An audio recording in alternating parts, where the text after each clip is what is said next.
Alors, le webinaire d'aujourd'hui, en fait, nous avons 1 heure ensemble. Vous avez peut-être vu le programme sur notre site internet www.syndex.fr. C'est un programme d'1 heure sur lequel on va passer la première demi-heure à peu près ou jusqu'à 40 minutes à vous présenter en fait en alternance, Aurore et moi, le contexte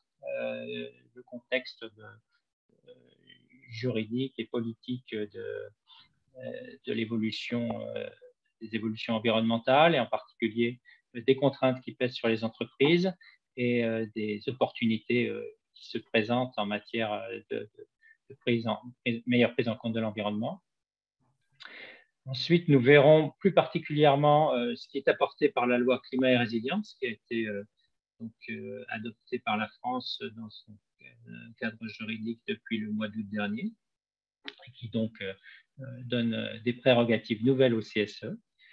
Aurore vous présentera ensuite les conséquences que ça a directement sur la pratique de représentation du personnel et la pratique du dialogue social en CSE. Vous verrez que beaucoup de nouvelles opportunités et un nouveau cadre se présentent.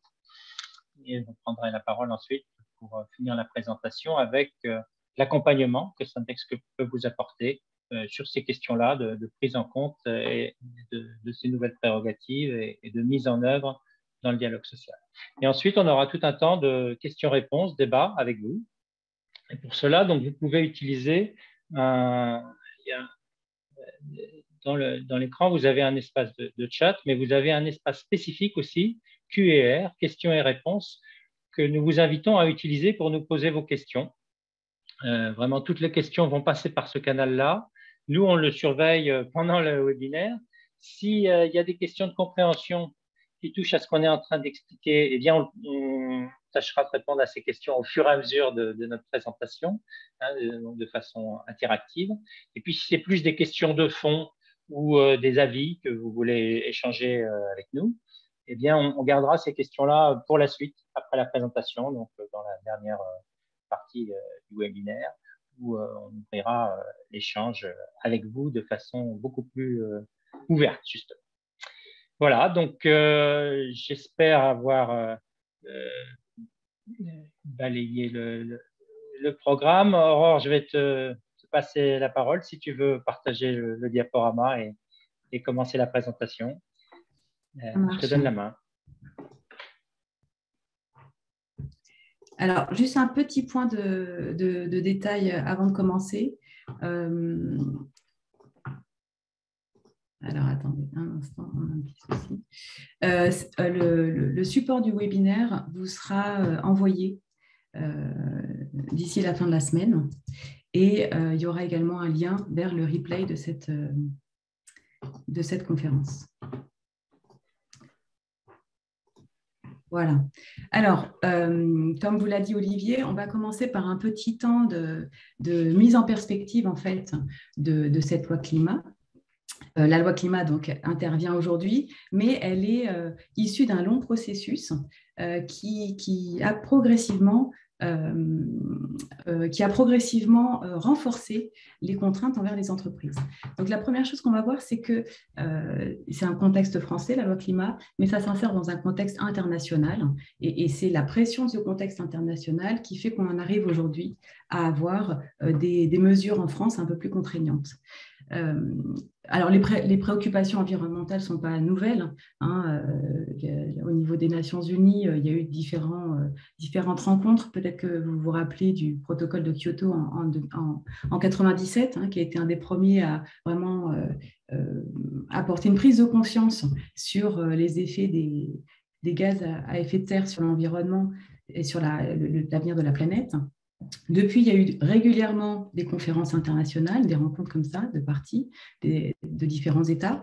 Et puis, on constate que depuis, nous, on date à peu près depuis 2015 par rapport à la France, il y a une accélération des engagements législatifs, donc des États, sur ces sujets-là. Donc, on vous en présente quelques-uns ici pour que vous vous rendiez compte un peu de la façon dont le cadre se resserre et dont les objectifs deviennent progressivement plus contraignants.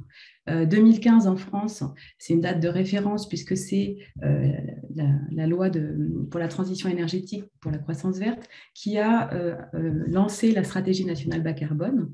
On le verra tout à l'heure, la stratégie nationale, c'est un peu le cadre de référence français par rapport aux efforts qui sont faits pour réduire les émissions de gaz à effet de serre.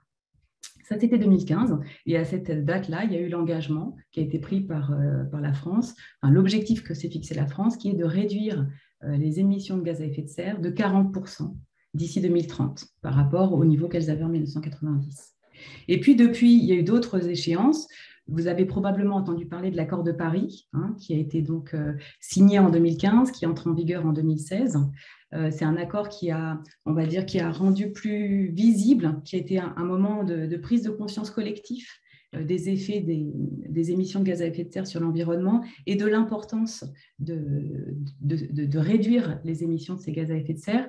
L'accord de Paris, on le voit juste après, en fait, c'est traduit par un engagement des États à limiter le réchauffement climatique à un niveau inférieur à 2 degrés, si possible 1,5 degré d'ici 2100, par rapport au niveau qu'il avait à l'ère pré-industrielle. D'accord ? Donc, ça a été vraiment une prise de conscience et ça fixe un cadre de référence qui est très macro, qui est un cadre de référence et qui n'est pas, en tant que tel, qui n'est pas juridiquement contraignant. Et c'est d'ailleurs la difficulté qu'a eu l'accord de Paris et qu'on a revu récemment à la COP26 à Glasgow, le fait qu'il y a des engagements, mais la difficulté, c'est de les faire respecter et qu'ils se traduisent en mesures contraignantes pour les entreprises et pour les États. Alors, c'était 2016, donc l'accord de Paris COP21. Ensuite, en France, il y a eu différents textes, et au niveau européen aussi.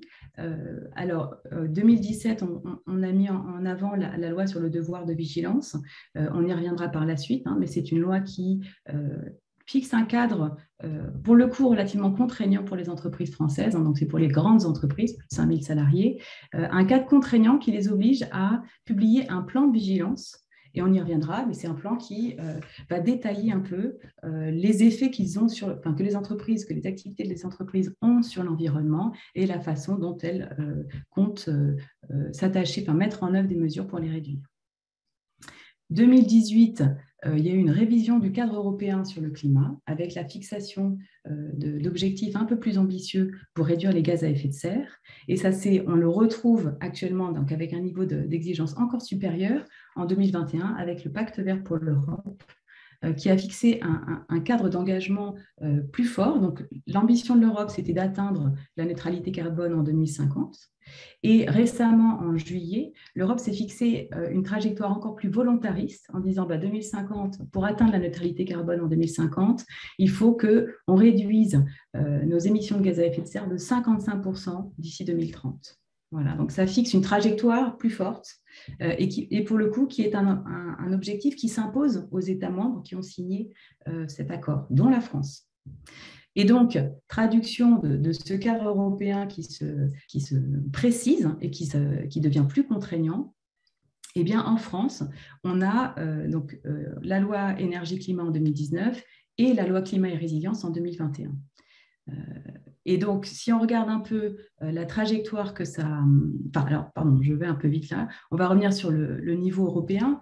Au niveau européen, le pacte vert européen a fixé s'inscrit dans un objectif de réduction des gaz à effet de serre, des émissions de gaz à effet de serre. Et donc, en tant que tel, on voit que la feuille de route qu'il trace traite de différents sujets qui ont un fort impact climatique, que ce soit les énergies, que ce soit l'économie mobilisée par l'industrie, que ce soit les enjeux de mobilité ou les enjeux de construction de bâtiments.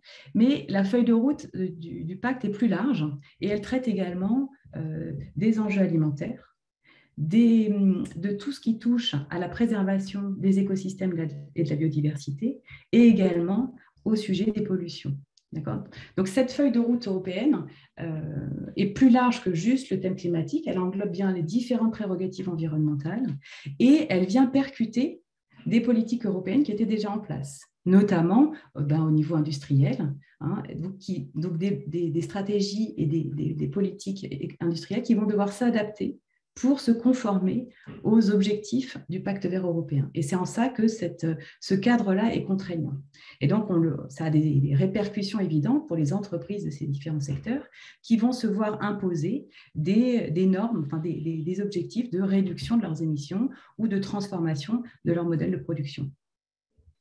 Et en France, on a la déclinaison de ce processus avec donc la stratégie nationale bas carbone dont on a parlé, qui a fixé un objectif français de réduction des émissions de gaz à effet de serre de 40% d'ici 2030, par rapport au niveau qu'elles avaient en 1990. Et donc on voit sur ce graphique que l'ambition, c'est d'atteindre une neutralité carbone en 2050. Ça passe donc par une trajectoire de diminution régulière. Et cette stratégie est déclinée dans les différents secteurs. Pour chaque secteur, en fait, la stratégie propose un ensemble de mesures on va dire, d'ambition avec des budgets carbone qui sont déclinés par secteur et pour les différentes étapes du plan.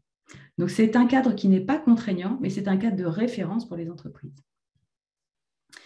Alors, comment savoir un peu ce que font les entreprises? Une des difficultés, c'est d'avoir accès aux informations des entreprises, à la réalité de ce qui se passe chez elles. Et là aussi, on voit que le cadre juridique est de plus en plus précis et impose de plus en plus clairement des normes de communication pour les entreprises.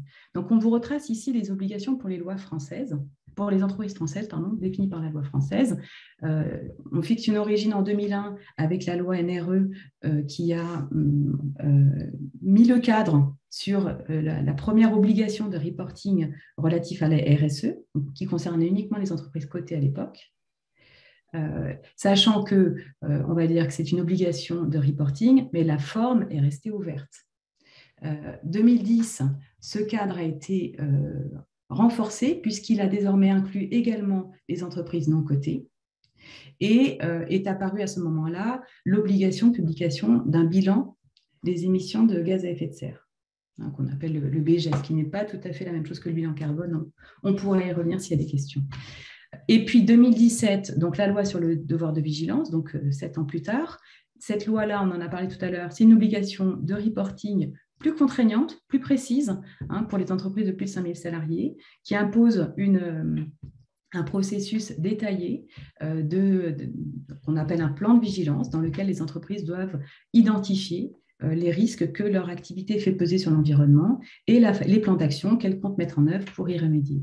Et dans ce cadre-là de la loi de vigilance, les organisations syndicales sont invitées à participer, notamment dans les dispositifs d'alerte. 2 ans plus tard, la loi Pacte en France, alors c'est une loi un peu particulière, elle est très large, mais dans les différents sujets qu'elle a abordés, elle a touché le code civil et elle a touché la définition de ce que c'est qu'une entreprise en y intégrant les enjeux sociaux et environnementaux. Jusque-là, l'entreprise se définissait principalement par ses objectifs économiques. Désormais, la référence est plus large. Donc, on voit bien que ces préoccupations montent, que la pression se fait plus forte sur les entreprises.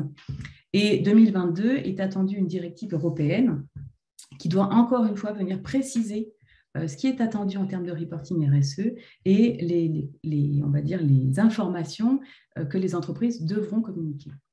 Voilà, donc un cadre qui s'intensifie sur tous ces sujets-là. Olivier, je te laisse prendre la suite. Oui, merci Aurore. Donc, je vais partager mon écran à mon tour. J'espère que ça va marcher. Vous voyez mon écran là? Alors, effectivement, Aurore nous a très bien décrit l'évolution, l'accélération du cadre juridique international qui porte sur les enjeux environnementaux. Et la dernière étape qu'on vient de vivre en France, c'est cette fameuse loi dite climat et résilience qui a été mise en œuvre au journal officiel du 24 août dernier. Et pour la première fois, on a dans le cadre juridique non seulement une évolution du code de commerce, comme on avait avant avec les obligations de reporting pour les entreprises, mais maintenant véritablement une modification du code du travail. Et c'est là que c'est une nouvelle ère qui commence en quelque sorte pour les CSE, puisque effectivement les prérogatives environnementales sont explicitement maintenant incluses dans la mission du CSE. Alors, c'est ce qu'on voit sur cette diapo, c'est que en fait, il y a la loi climat et résilience, comme vous le savez, elle vient de la Convention citoyenne pour le climat. Elle est une déclinaison juridique des propositions qui ont été faites par ce collège de citoyens. Et en fait, il y avait 150 propositions faites par les citoyens tirés au sort. Et ça a débouché sur plus de 300 articles d'une loi extrêmement touffue. Et il y a en fait 4 articles, les articles 40 à 43, qui concernent directement des modifications du droit du travail, du Code du travail français. Et notamment la mission même du CSE. On voit ici que sont surlignés en rouge les parties qui ont été ajoutées par cette loi dans le Code du travail. Donc, vous voyez que le comité social et économique, sa mission de base, elle n'a pas changé. Il est toujours là pour assurer l'expression collective des salariés relative aux décisions de l'entreprise. Mais maintenant, il est ajouté ce morceau de phrase très important, notamment au regard des conséquences environnementales de ces décisions. Donc ça, ce n'est pas neutre du tout, parce que ça veut dire que c'est quelque chose qui devient complètement général dans la mission du CSE au travers de toutes les décisions de l'entreprise. Et donc, pas seulement les conséquences de son activité, mais les conséquences de toutes ces décisions. C'est-à-dire que, par exemple, si elle décide de sous-traiter une activité, de se réorganiser ou de changer les flottes de voitures pour ses employés ou les conditions de travail de ses employés, tout ça, ce sont des décisions qui peuvent être examinées par le CSE. Ça fait partie intégrante de sa mission. Et d'ailleurs, l'article qui définit la mission du CSE, il est bien changé aussi dans son alinéa 3. Donc, vous voyez dans le haut de cette diapo l'alinéa 1 qui rappelle la mission générale. L'alinéa 2 qui est rappelé en bas de la diapo, ce sont donc toutes les sujets classiques que vous avez l'habitude d'aborder en CSE, donc notamment par exemple toutes les décisions de nature à affecter le volume ou la structure des effectifs. Et ce qui est précisé donc, dans un nouvel alinéa 3, c'est que le comité est informé et consulté sur les conséquences environnementales de toutes les mesures habituellement traitées en CSE. C'est-à-dire que tout ce qui faisait partie du dialogue social jusqu'à présent est maintenant revisité, doit intégrer la question des conséquences environnementales de ces activités et de ces décisions. C'est-à-dire que le législateur a choisi de mettre l'environnement partout dans le dialogue social. Et une des options qui avait été envisagée, c'était de faire une consultation spécifique sur les enjeux environnementaux. Ce n'est pas cette option-là qui a été retenue. L'option qui a été retenue, c'est de dire on va parler d'environnement à chaque fois qu'on estime que c'est nécessaire dans le dialogue social ou relatif à une décision, un changement, une évolution de l'entreprise, la vision de son devenir. Et donc, on a quelque chose qui va être récurrent et qui va toucher tous les CSE à tout moment. C'est vraiment très ambitieux, en quelque sorte, de vouloir mettre cette question environnementale à tous les étages du dialogue social. Alors, j'essaie de passer à la diapo suivante. Voilà. Et notamment, donc, il y a les articles qui concernent les consultations spécifiques du CSE sont modifiés aussi.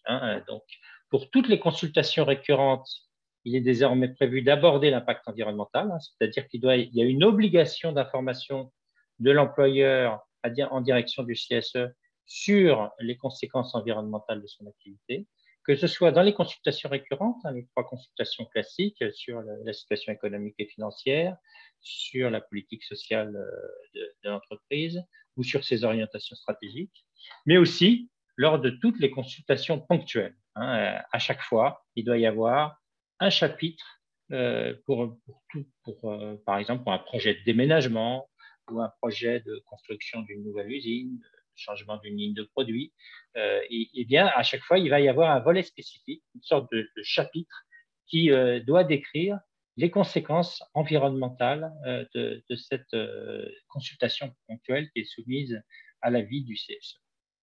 Ça veut dire, par exemple, que même dans un plan de sauvegarde de l'emploi, une organisation, eh bien, désormais, les employeurs informent des conséquences environnementales de cette réorganisation, de cette décision avec un PSE. Alors, quels sont les moyens qui sont associés à ça? Les moyens, il n'y a pas beaucoup de moyens supplémentaires qui ont été donnés. Il y a un aménagement des moyens en place, en fait. Donc, le premier aménagement, c'est le changement de la base de données économique et sociale. Elle devient maintenant base de données économique, sociale et environnementale. C'est-à-dire cette base de données à disposition du CSE pour enregistrer en fait toutes les informations qui vont être utiles au dialogue social et pour lesquelles vous savez que vous avez une capacité de négociation. Le contenu de la BDES doit peut faire l'objet d'un accord qui enrichit son contenu. Alors, le législateur a prévu d'y ajouter au moins un indicateur spécifique qu'il appelle un indicateur d'investissement environnemental en lien avec l'objet social de l'entreprise. Ça, c'est une idée nouvelle, en fait, qui ne figurait pas jusqu'à présent dans les indicateurs de reporting classiques des entreprises. Et donc, il y a beaucoup de questions, de débats en ce moment sur ce que devra contenir cet indicateur. Et d'ailleurs, ça doit faire l'objet d'un décret d'application sur ce nouvel indicateur spécifique. Mais il ne s'agit pas d'attendre ce décret pour commencer à négocier le contenu de la BDES. La plupart des entreprises, l'immense majorité des entreprises, ont déjà un certain nombre d'indicateurs environnementaux qui peuvent vous intéresser dans le cadre du dialogue social, que ce soit leur consommation en eau, leurs émissions de gaz à effet de serre, le traitement des pollutions, station d'épuration s'il y a des eaux usées, etc. Et donc, toutes ces choses-là, vous pouvez d'ores et déjà les demander. On vous encourage très fortement à les demander sans attendre le décret. Pour l'instant, il n'y a pas de date annoncée pour le décret. On pense même que ça pourrait être un décret qui arrivera que dans plusieurs mois, dans de nombreux mois. Avec la campagne présidentielle, il y a des incertitudes sur sa capacité à avoir ce décret avant la fin du mandat actuel du président de la République. Donc, n'attendez pas cela. N'attendez pas cela, et en particulier dans les entreprises dans lesquelles il y a déjà un reporting social et environnemental, on peut en extraire un certain nombre de données environnementales, les enrichir avec ceux qui vous intéressent dans le dialogue social local de votre CSE pour que vous ayez de la matière le plus vite possible. Donc ça, c'est le premier élément, c'est l'arrivée de cette BDESE qui doit être une base d'information.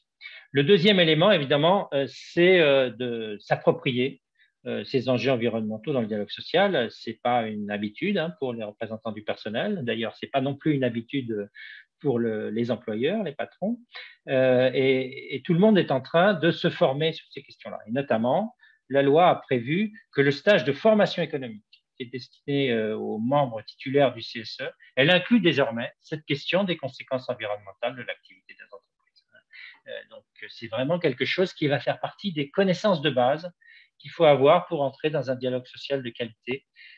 Non seulement maîtriser les éléments économiques et sociaux habituels pour le dialogue social, mais maintenant aussi les enjeux environnementaux qui sont la conséquence des décisions ou des activités d'entreprise.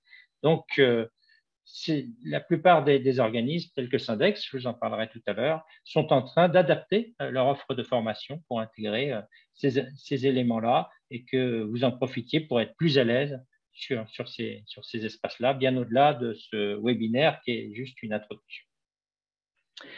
Enfin, on vous a mis ici un autre élément qui concerne pas directement tous les membres de CSE, mais les représentants syndicaux dans les entreprises, sur la GPEC, la gestion des parcours des emplois et des compétences, et puis la GEPP, la gestion des emplois et des parcours professionnels. Donc ça, ce sont des négociations d'accords tous les 5 ans au niveau de la branche pour les organisations syndicales, et puis pour les sections syndicales d'entreprise, tous les 3 ans dans l'entreprise, il y a une projection sur les emplois et les compétences, le devenir des emplois est souvent associé à une adaptation des plans de formation, voire même parfois des plans de conversion, quand il y a des changements, des mutations d'entreprise qui vont amener à faire disparaître certains emplois. Eh bien, le législateur a prévu que maintenant, systématiquement, ces négociations et ces accords intègrent les enjeux de la transition écologique. Donc, c'est tout à fait en harmonie avec l'intégration des conséquences environnementales de l'activité, c'est-à-dire que les entreprises, elles doivent adapter leur activité pour avoir un impact moins négatif sur l'environnement et prendre de plus en plus en compte notamment cet agenda international de la transition écologique qui vous a été décrit tout à l'heure par Aurore. Ça doit se retrouver dans les plans de projection des emplois et c'est en cela qu'il était temps que ça apparaisse clairement dans le Code du travail, ces nouvelles prérogatives environnementales. Depuis le mois d'août, c'est chose faite.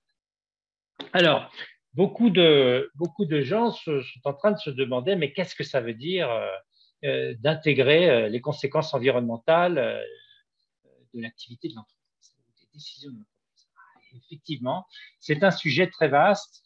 Les conséquences environnementales, elles sont de différentes natures. Et les scientifiques ont l'habitude de les classer en plusieurs familles. Et puis, il y a aussi des enjeux qui sont liés à des controverses sociétales qui sont en lien avec les conséquences environnementales de l'activité. Donc, typiquement, on vous en a mis quelques-unes ici. Bien sûr, il y a le climat qui est l'agenda principal dont on parle beaucoup dans les médias et dont on vient de parler beaucoup à l'occasion de la COP26. Donc, toute entreprise a des conséquences sur le climat par des émissions carbonées, des émissions de gaz à effet de serre. L'autre sujet dont on parle beaucoup aussi et qui est très articulé, c'est les enjeux de biodiversité. C'est ce qu'on appelle scientifiquement la résilience du vivant. En fait, c'est toutes les perturbations sur les écosystèmes qui sont engendrées par les activités économiques, les activités d'entreprise, les activités humaines en général, mais plus particulièrement celles qui sont liées aux activités d'entreprise. Donc, climat et biodiversité, climat et résilience du vivant, c'est deux sujets qui sont très. Et puis, il y a beaucoup d'autres sujets qui sont articulés à tout cela, notamment, évidemment, tout ce qui concerne les pollutions durables, de l'air, de l'eau, des sols, tout ce qui concerne l'épuisement des ressources. On est sur une planète finie, avec des ressources épuisables, et notamment pour certains minerais, et dont certains qui sont critiques pour bien réussir la transition écologique. Vous savez aussi qu'il y a des essences de bois qui sont en danger parce qu'elles ont été trop prélevées. Et il y a aussi beaucoup d'autres enjeux, tels que le bien-être animal, qui est un enjeu clé, en particulier dans le secteur de l'agroalimentaire. On peut parler aussi de questions de qualité de l'alimentation et de bien d'autres sujets. Et en fait, sur ces sujets-là, clairement, c'est au CSE de choisir ceux qui le préoccupent particulièrement, parce que l'entreprise a un devoir d'information sur ces différents sujets, mais dans le dialogue social, vous pouvez choisir de poser des questions plus précises sur telle ou telle thématique qui vous préoccupe. Et c'est en cela que vous devez vous approprier en fait ces enjeux-là, ces sujets qui sont éventuellement vus habituellement sous un angle scientifique. Vous allez les voir avec leur articulation à l'organisation de l'entreprise, à la qualité des emplois, à l'évolution de votre organisation. Et donc, vous allez leur donner un agenda particulier. Voilà, c'est justement ce que va vous décrire Aurore dans la partie suivante des conséquences sur le CSE.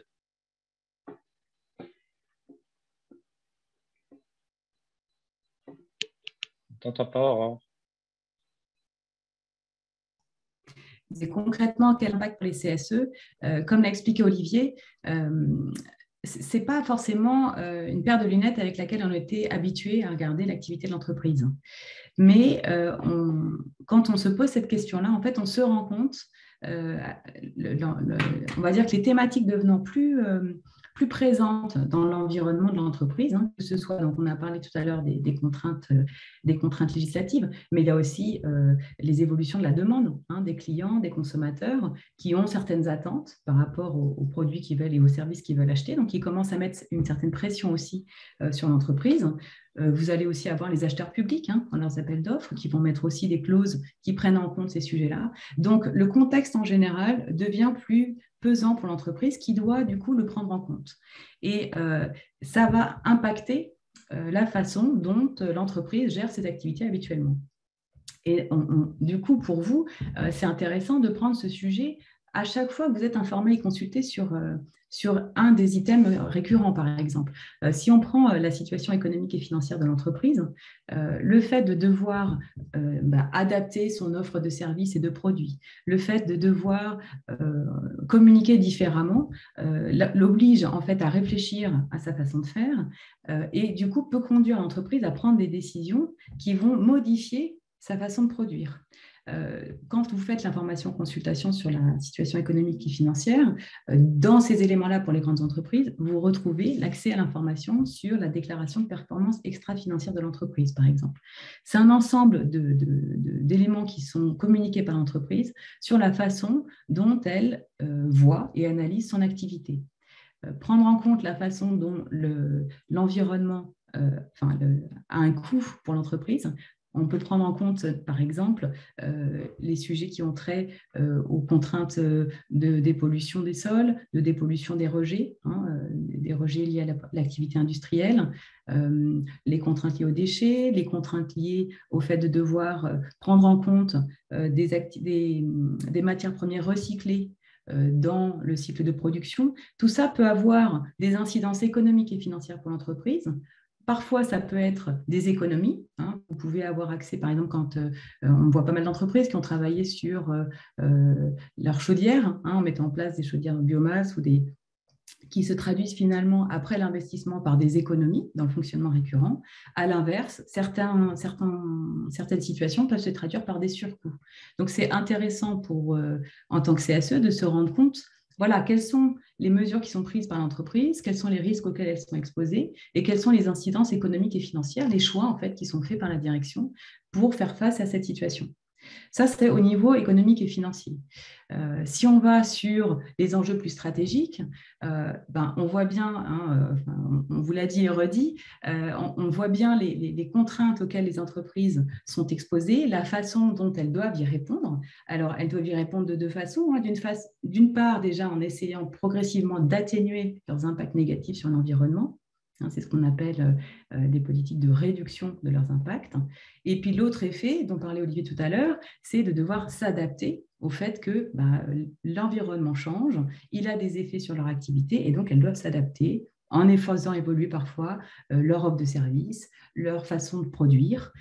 Et donc, ça a des incidences importantes sur le process industriel, sur l'offre de service et la façon dont le service est conçu, et sur les façons de travailler des salariés.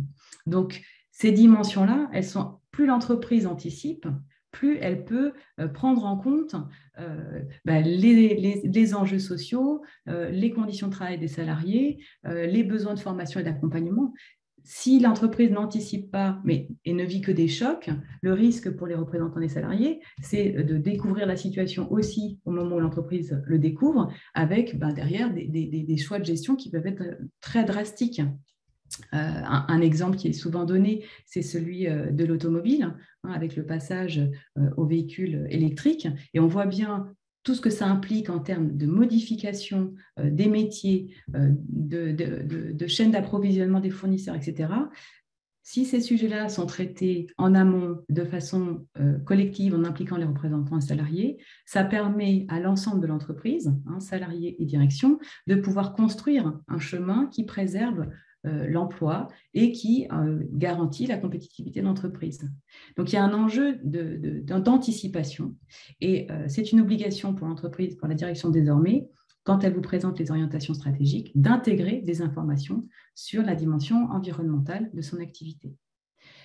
Et dernier volet, on l'a déjà évoqué par les deux précédents, c'est évidemment toute la dimension de la politique sociale et de voir du coup comment l'entreprise prend en compte les enjeux liés à la transition écologique dans l'évolution des métiers, dans l'évolution de l'emploi et comment est-ce qu'elle prévoit d'accompagner les salariés dans ces processus. Donc, sur l'ensemble des thématiques sur lesquelles, en tant que CSE, avec vos prérogatives économiques, vous intervenez, sur chacun de ces items, il y a des apports à prendre en compte qui sont liés aux relations de l'entreprise avec l'environnement et aux effets de l'environnement sur l'entreprise. Voilà, donc alors c'est pas forcément évident de s'en saisir au début. On peut peut-être parfois se dire bon bah très bien, je vois bien la théorie, mais en pratique, comment est-ce que je me saisis du sujet? Donc on peut tout à fait vous accompagner sur ces premières étapes de mieux connaître son entreprise, de mieux savoir du coup, comme le disait Olivier tout à l'heure, l'environnement c'est vaste, hein, les préoccupations environnementales recouvrent un champ très très large de sujets. Lesquels sont intéressants ou prioritaires pour mon entreprise. Voilà, c'est des choses qu'on peut tout à fait discuter avec vous, prendre le temps d'asseoir un premier diagnostic ensemble pour voir avec vous les sujets sur lesquels ce serait intéressant de creuser dans un premier temps. Après, parfois, c'est l'actualité qui vous rattrape et votre entreprise va être très fortement impactée par une situation qui peut venir de parties prenantes extérieures. Ça peut être des pouvoirs publics qui vont mettre des contraintes sur des rejets par rapport à l'environnement. Ça peut être, tout à l'heure, Olivier citait le bien-être animal. Enfin voilà, il peut y avoir plein de sujets qui peuvent venir et qui vont vous contraindre vous aussi à se dire, bon, par rapport à ce thème-là, comment est-ce que l'entreprise se positionne, qu'est-ce qu'elle a comme levier et comment s'assurer que les politiques qui seront mises en œuvre prendront bien en compte l'intérêt des salariés. Voilà. Bon, c'est un sujet nouveau, donc on est conscient que ce n'est pas facile et que ça prend des formes très variables d'une entreprise à une autre, mais c'est un sujet qui ouvre vraiment des champs très intéressants pour les représentants des salariés. Alors, je passe la main à Olivier sur la façon dont on peut vous accompagner par rapport à ça. Alors, merci Aurore. J'espère qu'on m'entend. Je remets en position le diaporama. Je vois qu'il y a une question qui vient tout juste d'arriver sur les bilans de gaz à effet de serre, mais peut-être qu'on y reviendra dans le débat juste après. Hein. Juste pour conclure, je vais être rapide sur cette fin de présentation pour vous indiquer en fait comment est-ce que Syndex se met en ordre de marche en fait pour vous accompagner dans l'élargissement de ce champ du dialogue social. Et en particulier, on adapte nos outils de diagnostic. Hein, on est en train de consolider nos méthodologies, de développer même de nouvelles méthodologies pour analyser les impacts environnementaux. On a déjà beaucoup travaillé à Syndex sur les impacts de la transition écologique sur les emplois. Hein, on va continuer à développer notre savoir-faire là-dessus. Il y a beaucoup d'articulations, évidemment, comme on l'a dit tout à l'heure, entre transition écologique, mutation des activités économiques et organisation de l'emploi. On va continuer à travailler là-dessus en y ajoutant les analyses et les diagnostics plus sur l'aspect strictement environnemental, hein, donc typiquement impact sur le climat, impact sur la biodiversité. Et vous offrir ça soit dans le cadre de missions, soit dans le cadre de conseils, d'accompagnement ou de formation.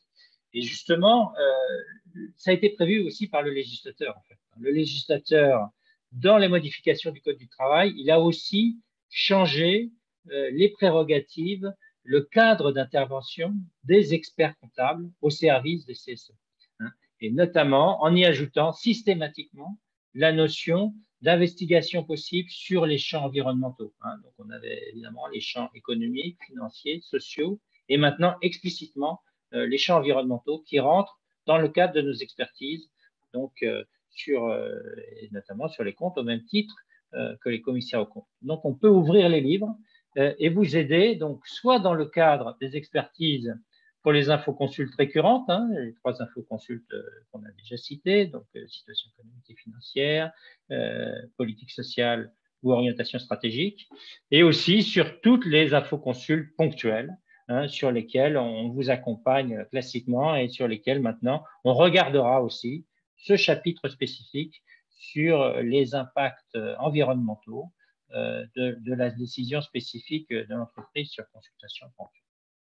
Mais il y a un gros travail, en fait, qui va être un travail de fond en continu, de conseil aux élus, hein, de conseil aux élus, puisque maintenant, nous-mêmes, on va intégrer de plus en plus de compétences en matière d'analyse environnementale dans un grand cabinet comme Syndex. On va avoir des connaissances qui commencent à s'étendre et qui vont continuer à s'étendre sur l'analyse, le diagnostic environnemental d'entreprise. et puis on y reviendra pour les questions qui nous sont posées, par exemple, sur l'analyse des bilans d'émissions de gaz à effet de serre que votre entreprise a été amenée à faire. Les bilans des émissions de gaz à effet de serre, c'est tous les 4 ans au minimum. Et donc, il y a beaucoup d'informations là-dessus sur le devenir de l'entreprise, puisqu'il y a des projections qui doivent être faites sur des améliorations envisagées par l'entreprise pour diminuer ses émissions de gaz à effet de serre.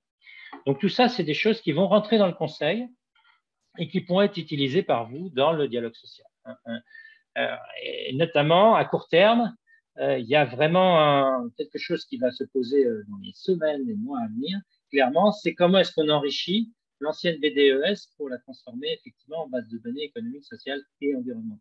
Là-dessus, on va vous aider, si vous en avez besoin, à trouver les indicateurs qui vous conviennent, à trouver le type d'informations qui vont vous aider à poser les bonnes questions dans le dialogue social et surtout à vous faire une opinion sur la conduite de votre entreprise en matière d'impact environnemental. Donc là-dessus, on a toute une offre qui s'étoffe et notamment, on est en phase de finalisation d'un premier module de formation à l'attention des élus.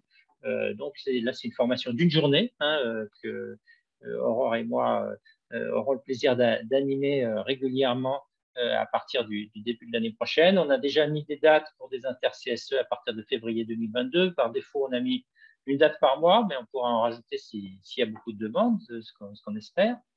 Et il y a des dates en présentiel à Paris. Ça pourra se faire aussi dans les régions s'il y a des demandes dans les différentes régions françaises sur cette question-là. Et puis aussi, pas mal de dates en distanciel, ce qui risque d'être nécessaire à court terme si les conditions sanitaires continuent à se dégrader autour de Covid. Mais enfin, les deux formats sont prévus. Et surtout, dans ces modules, on ira plus loin que ce qu'on est en train de faire dans le webinaire, avec surtout de la mise en situation, un cas fictif d'entreprise avec des enjeux environnementaux qu'on analyse, et puis la préparation des missions d'avis du CSE intégrant des problématiques environnementales. Donc là, avec ça, normalement, vous devriez être plus à l'aise pour intervenir sur ces sujets-là. Et dès maintenant, on a édité un livre blanc qui est téléchargeable sur notre site internet. Vous pouvez nous le demander, un livre blanc donc, de décodage de la loi, un peu comme on est en train de le faire, un peu plus approfondi. Et puis un lexique à l'usage des IRP sur le charabia de l'environnement, on va dire. Il y a tout un jargon. On parle du bilan des émissions de gaz à effet de serre, on parle de reporting climat, on parle de reporting de RSE, qu'est-ce que c'est l'articulation entre ces différents reportings. Donc tout ça, c'est expliqué dans notre petit lexique et qui sera probablement enrichi encore dans les mois et années. Voilà, donc pour ce qu'on souhaitait partager et présenter avec vous.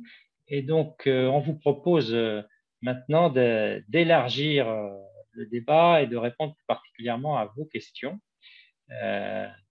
Alors, je vois je vais arrêter de partager le diaporama et puis on va rentrer dans les réponses aux questions. Est-ce que… Alors, je prends la main sur une question, Olivier, je te laisserai répondre sur la suivante. Il y avait une question de Patrick sur la façon dont la GEPP pouvait être aménagée par rapport aux enjeux de transition écologique. C'est une question importante et elle est extrêmement liée au secteur dans lequel l'entreprise intervient et à la place de l'entreprise dans sa filière. Pour répondre à cette question, ce qui serait important pour vous, c'est d'avoir un peu une visibilité sur quels sont aujourd'hui les enjeux environnementaux auxquels votre entreprise est exposée. C'est-à-dire, par exemple, quels sont les impacts qu'elle a sur l'environnement et en quoi elle doit s'engager progressivement à les réduire. Qu'est-ce que ça veut dire pour elle réduire ces impacts-là? À l'inverse, quels sont les effets que peut avoir la transition écologique sur les activités de l'entreprise? Et une fois que ce cadre-là est clair, c'est de voir par rapport aux métiers et aux conditions de travail actuelles, quelles sont les évolutions qui doivent être prévues. Donc, c'est un processus qui doit se faire de façon progressive. On peut bien sûr en discuter avec vous si vous le souhaitez, prendre le temps en fait, d'échanger pour bien comprendre avec vous la place de l'entreprise et la façon dont elle va devoir adapter ses activités. Une fois que ce cadre-là est clair, ben ensuite c'est un échange avec la direction sur la façon dont elle prévoit d'accompagner les salariés pour qu'ils puissent suivre les évolutions de l'entreprise, que ce soit en termes d'évolution de compétences, en termes de besoins de formation, en termes peut-être de recrutement de nouveaux métiers, et puis de reclassement pour des métiers qui pourraient éventuellement être amenés à disparaître. Voilà, j'espère que ça répond à peu près à votre question. Sinon, n'hésitez pas à préciser votre demande. Il y avait une question, Olivier. Alors, je peux répondre à la question de Sarah, là. Ouais. Donc, Sarah nous pose la question, comment bien se saisir de la raison d'être, hein? Alors, la raison d'être, effectivement, c'est un nouveau dispositif qui est apparu avec la loi Pacte, hein, il y a 2 ans, qui est offert à toutes les sociétés de définir en leur sein, hein, et idéalement en consultation avec les représentants du personnel, mais pour la raison d'être, c'est pas obligé la consultation, c'est pour la mission que c'est obligé, c'est une autre notion qui a été introduite par la loi Pacte. La raison d'être, ça permet de définir de façon un peu générique à quoi sert l'entreprise. Et ça invite les entreprises, donc dans cette nouvelle définition de ce que c'est que les sociétés dans le Code du travail, à se définir non seulement du point de vue économique, mais aussi du point de vue social et environnemental. Donc, comment bien s'en saisir? Il faut en tout cas s'assurer que la déclinaison entre la raison d'être de l'entreprise et l'information que vous avez dans le dialogue social sont en cohérence, hein. C'est-à-dire que s'il y a une raison d'être qui indique des objectifs spécifiques ou un positionnement spécifique sur les enjeux environnementaux, eh bien, il faut que dans le dialogue social, vous ayez des questions ou au moins un dialogue, une information pour voir comment vous répondez à cette raison d'être. Est-ce que l'entreprise se cale effectivement dans ses activités et ses décisions sur le respect de cette raison d'être? Et si ce n'est pas le cas, ça nécessite débat, voire revisiter la raison d'être. La raison d'être, ce n'est pas gravé dans le marbre pour toujours, ça peut évoluer. Et notamment, en tant que CSE, un des conseils que l'on donne souvent à Syndex, de dire allez plus loin que la raison d'être. Enfin, si vous voulez vous en saisir en CSE, demandez à ce qu'il y ait la rédaction d'une mission, hein, qui peut être plus détaillée qu'une raison d'être, qui surtout donne un comité de suivi, un comité de pilotage de la mission, dans lequel obligatoirement il doit y avoir un représentant du personnel. Donc là, ça vous donne une instance de suivi, en fait, en quelque sorte, qui est articulée avec le dialogue social. Donc la mission, c'est plus engageant que la raison d'être. Et dans tous les cas de figure, vous avez effectivement, la plupart du temps, un volet environnemental dans cette raison d'être ou cette mission, donc qui vous donne l'occasion d'articuler ça avec de nouvelles prérogatives.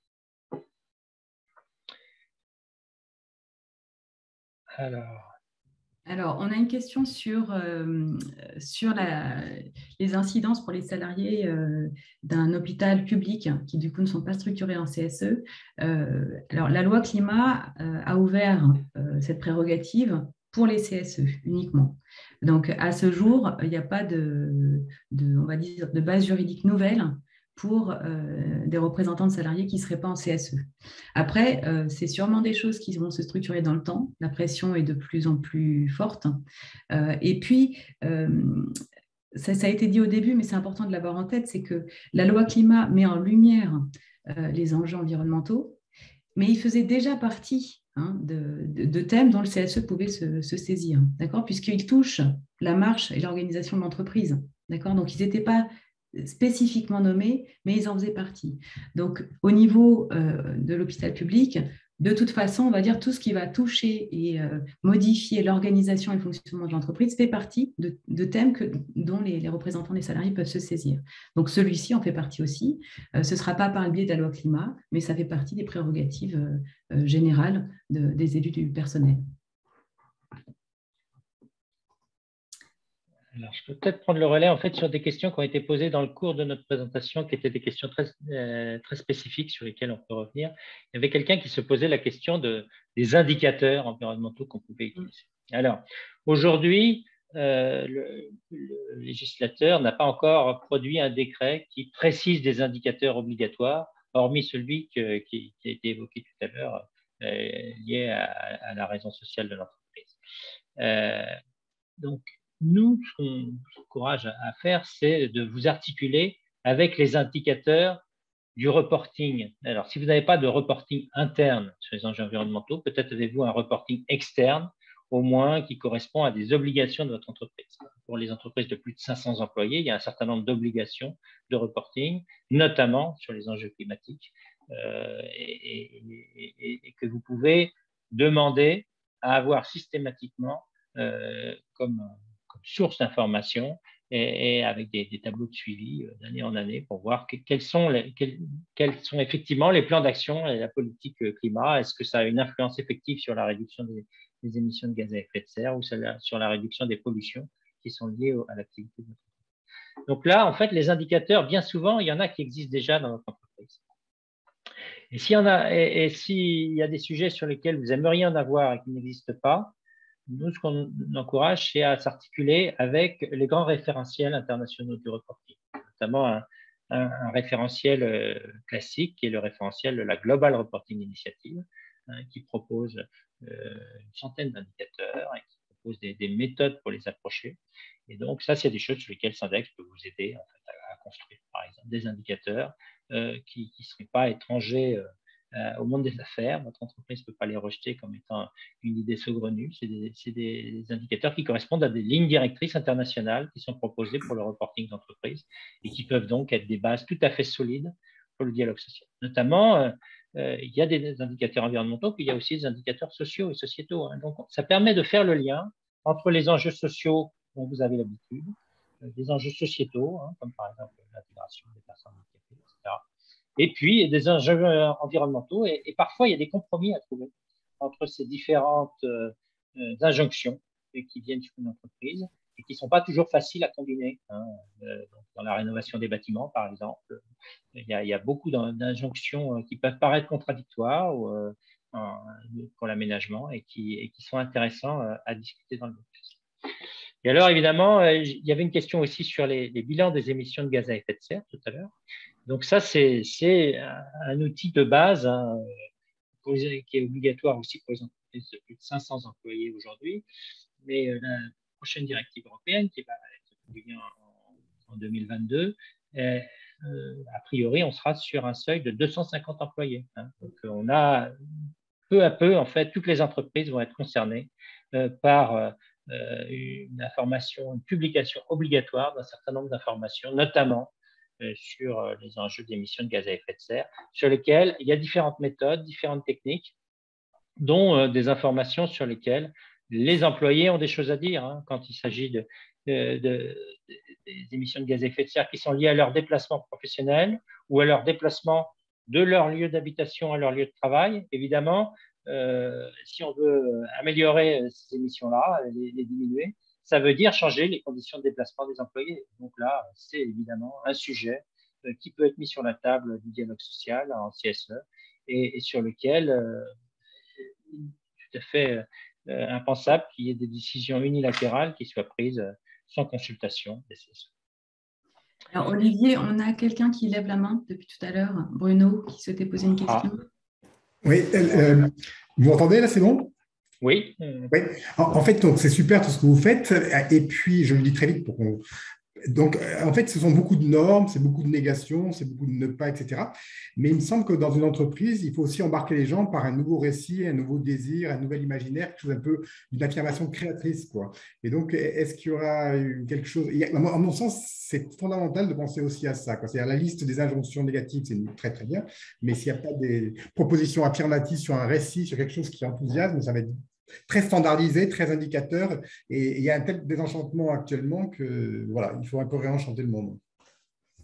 Tout à fait, c'est une très bonne intervention. Je pense qu'en effet, un des sujets importants pour les CSE, c'est l'avenir. C'est qu'est-ce qui va se passer pour les salariés, comment est-ce que tout ça va évoluer. Et en effet, entendre votre direction proposer sa vision de l'avenir, entendre comment elle souhaite transformer des éventuelles difficultés en opportunités, c'est, je pense, un sujet très intéressant à aborder en CSE par rapport à la situation qui parfois peut être un peu anxiogène. Oui, et d'ailleurs, il y a un certain nombre d'entreprises qui se positionnent déjà en différenciation concurrentielle sur ces enjeux de la transition écologique. Les grands leaders de chaque secteur, évidemment, ont un discours sur ce sujet-là, mais il y a aussi beaucoup de plus petites entreprises, voire des startups, qui se positionnent justement avec un discours positif, encourageant sur ces enjeux de transition. Parfois, il y a du greenwashing. Donc, parfois, il y a des mensonges. Donc, dans le dialogue social, ça vaut le coup de creuser ça et de voir si effectivement c'est un vrai enchantement ou si c'est du bidon. Mais ça peut se faire en rentrant dans les chiffres, en rentrant dans les questions, y compris vues par les employés, parce que souvent, le greenwashing, c'est un greenwashing ou une communication pour l'externe, pour capter de nouveaux clients, pour capter de nouveaux marchés, mais qui ne prend pas forcément bien en compte la transition de l'organisation elle-même. Or, évidemment, vous vous êtes préoccupé aussi pour le bien-être au travail, pour vous organiser de façon correcte et plaisante pour réaliser les missions au sein de l'entreprise. Donc ça, tout ça, c'est des choses qui vont être intéressantes à aborder de façon positive, y compris pour les initiatives préservent mieux l'environnement qui sont proposées par les entreprises. Alors, on a encore quelques questions. J'en vois une de Frédéric sur est-ce que l'expert comptable est le mieux placé pour assister le CSE sur ces questions de transition écologique? C'est une bonne question. Elle s'était déjà posée quand la loi Rebsamen a renforcé l'analyse de la politique sociale de l'entreprise. Et en effet, alors on va dire de notre point de vue, nous on a la chance que notre métier évolue et s'enrichisse. Et en effet, alors la loi climat a clairement, on va dire, placé ces sujets-là dans le cadre de l'intervention de l'expert comptable auprès des CSE. Donc il n'y a que l'expert comptable qui peut traiter de ces questions-là dans le cadre du dialogue social et des expertises. Et notre cabinet, par exemple, travaille sur ces sujets depuis longtemps et se renforce de façon à ce que les spécialistes qu'il y avait soient accompagnés de nombreux autres collègues qui se forment sur ces sujets-là. Donc oui, c'est bien l'expert comptable qui va répondre là-dessus et il s'appuie pour ça sur des collaborations ou en interne ou en externe. Voilà, on est amené dans cet esprit à faire des partenariats avec des chercheurs, avec des ONG. On vient de faire une étude très intéressante sur l'automobile pour les organisations syndicales, mais avec l'aide d'ONG environnementales. Donc ça, ce sont des choses sur lesquelles on va être amené à développer de plus en plus des partenariats avec des experts environnementaux. Voilà, je vois qu'il est midi. Sans doute qu'il y a encore beaucoup de questions qui pourraient venir de beaucoup d'entre vous. Ce qu'on vous invite, en fait, c'est à nous rejoindre. Vous pouvez nous contacter par l'intermédiaire de notre site web, par email, par téléphone. On a vraiment une équipe qui est dédiée à vous aider. On a mis pas mal d'informations à disposition, dont ce livre blanc et le lexique sur notre site internet. Donc, n'hésitez pas à vous en saisir. Et puis surtout, appelez-nous sur mission, inscrivez-vous aux formations et on sera à vos côtés pour répondre à tous vos besoins, on l'espère.